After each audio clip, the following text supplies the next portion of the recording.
그리고 꼭 말씀드리고 싶은 게 하나 있는데, 안전자산 중 가장 적합한 대안은 바로 채널 고정!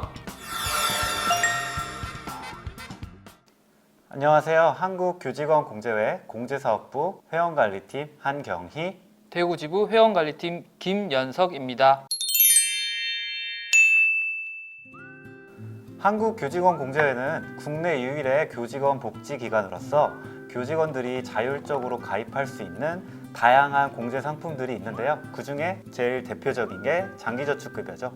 네, 맞습니다. 장기저축급여는 굉장히 대표적인 상품인데요. 임용을 처음 받으시면 선배님들께서 혹시 장기저축급여 가입은 했어? 혹은 동료분들께서도 장기저축급여 몇 구자 나는 가입할 거야, 이렇게 말씀하실 정도로 굉장히 유명한 제도이기도 하고 메리트가 굉장히 많은 제도라고 볼 수 있을 것 같습니다. 한 문장으로 정리를 해드리자면 이율은 높고 세금은 적게 낸다는 점이 가장 큰 장점이고요. 장기저축급여는 현재 기준으로 연봉 뒤 3.74% 이율을 보장하는 교직원만이 가입할 수 있는 고이율 저율과세 저축 상품인데요. 요즘 일반 시중은행 금리가 한 1%대 단위라는 점에서 보면 왜 꼭 챙기셔야 할 저축 상품인지 아시겠죠? 네, 그뿐만 아니라 저희 장기저축급여에는 저율과세라는 굉장히 큰 메리트가 있습니다. 이 부분을 조금 풀어서 설명을 드려보면, 시중에서는 적금이나 예금을 가입하시고 나면 이자 소득세 15.4%를 모두 다 맞으시게 되어 있는데요. 현재 저희 장기저축급여의 저율과세에서는 0%에서 3%대 중후반대의 세율을 적용받으시게 되어 있습니다. 그러니까 사실 15.4%의 일반 이자 소득세에 비해서는 굉장히 큰 메리트가 있다고 볼 수 있을 것 같습니다. 네, 이 상품 자체가 장기 저축 상품이다 보니까 중간에 교직을 그만두게 되면 메리트가 없는 거 아니냐는 질문 많이 하는데요. 그런 부분은 걱정하지 않으셔도 됩니다. 중간에 퇴직을 하셔도 동일한 혜택을 누릴 수 있습니다. 네, 예를 들어서 교직 생활을 시작한 지 3년 만에 퇴직을 하시게 되는 경우도 있을 수 있을 것 같습니다. 이런 부분은 중도 탈퇴가 아니라 퇴직을 하시는 경우이기 때문에 3.74% 연봉리가 그대로 적용이 되고요. 0%에서 2% 중반대의 저율과세 혜택이 그대로 주어질 것 같습니다. 자, 그럼 한번 저희가 예시로 한번 계산을 해볼까요? 월 30만 원씩 3년간 저축을 했다고 가정을 했을 때 시중은행의 3년 평균 금리가 1.46%니까 원금은 1,080만 원, 이자는 24만 3,090원. 여기서 이자소득세 37,436원을 제하면 실수령액은 1,100만 5,654원. 반면에 장기저축급여에 가입을 했다면 원금은 1,080만 원 동일하지만 부가금이라고 불리우는 이자는 61만 5,880원, 세금은 0원, 실수령액은 1,141만 5,880원이 됩니다.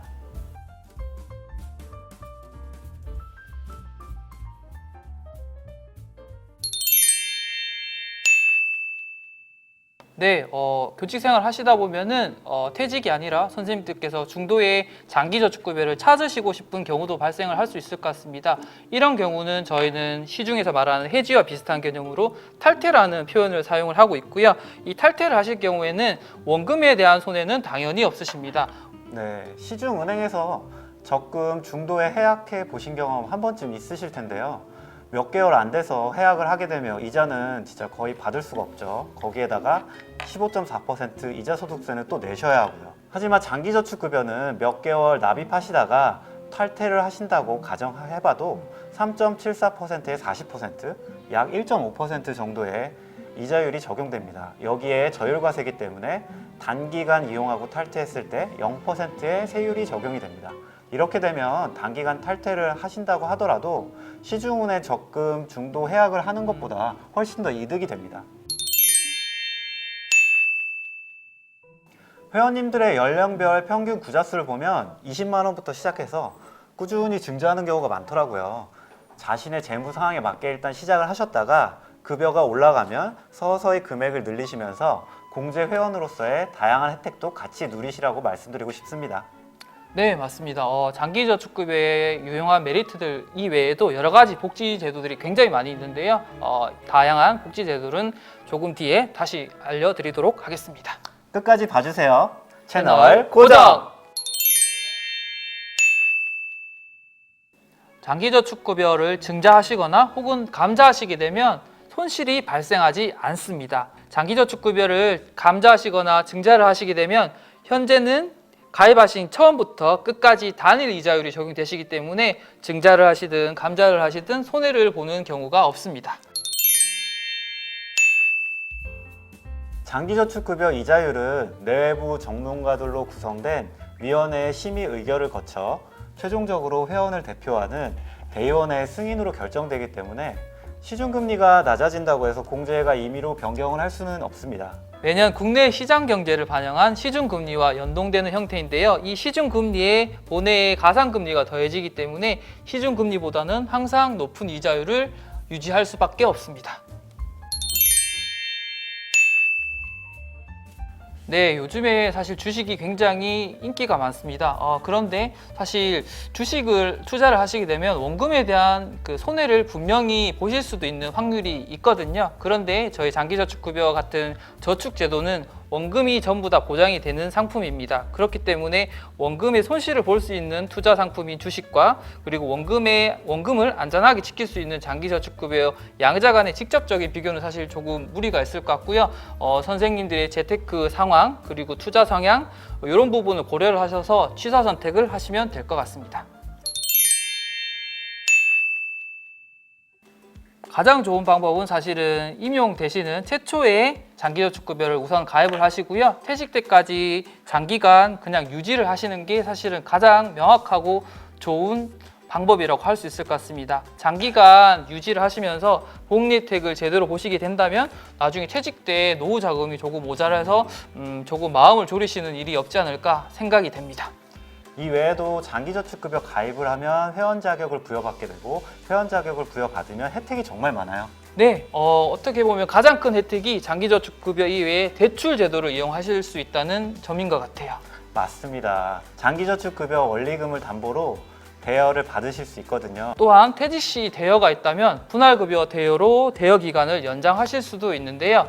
분할급여 대여는 퇴직 시점에 보유하고 계시는 대여 잔액 혹은 장기저축급여 분할급여금 가입 금액의 70%까지 이 두 가지 중에서 선택을 하셔서 분할급여 대여를 신청하실 수 있고요. 저희는 또 중도상환 수수료가 없기 때문에 언제든지 선생님들 필요하실 때 중도상환을 해주시면 될 것 같습니다. 또 중요한 포인트 하나, 장기저축급여에 가입하면 가입 구자수와 상관없이 공제회 직영 호텔, 회원 전용 콘도 이용, 골프장, 의료기관, 레저, 많죠. 교통시설 할인 등 다양한 복지 혜택을 누리실 수 있습니다. 네, 그뿐만 아니라 복지부조금 여러 가지 제도가 있습니다. 예를 들어서 결혼하시게 되면 결혼기념품이 나갈 수 있고요. 그리고 출산하시게 되면 자녀 첫째, 둘째, 셋째까지 출산 축하금이 지급됩니다. 그리고 신규 가입, 재가입, 그리고 특별회원 가입할 때 각각 기념품이 나가게 되어 있고요. 지금은 사실 코로나 상황 때문에 안타깝게도 여러 가지 문화 이벤트들이 펼쳐지지 못하고 있습니다. 예를 들어서 뭐 영화 티켓을 나눠드린다거나 뮤지컬 티켓을 나눠드린다거나 혹은 도서 증정 여러 가지 문화 이벤트들이 많이 이루어지고 있는데요. 선생님들 시간을 조금만 내셔서 본회 홈페이지 가셔서 여러 가지 문화 이벤트도 참여도 하시고 응모를 통해서 여러 가지 혜택을 많이 받아보셨으면 좋겠습니다. 네, 맞습니다. 장기저축급여를 통해 열심히 목돈 모으고 공제외의 다양한 복지 서비스도 챙기면서 알차게 회원 혜택을 누리셨으면 좋겠습니다. 지금까지 장기저축급여의 똑똑한 활용법에 대해서 이야기를 나눠봤는데요. 회원 여러분, 궁금증이 좀 해소되셨나요? 네, 저희의 영상이 선생님들께 많은 도움이 되었으면 좋겠습니다. 지금까지 한경희, 김연석이었습니다. 감사합니다. 감사합니다.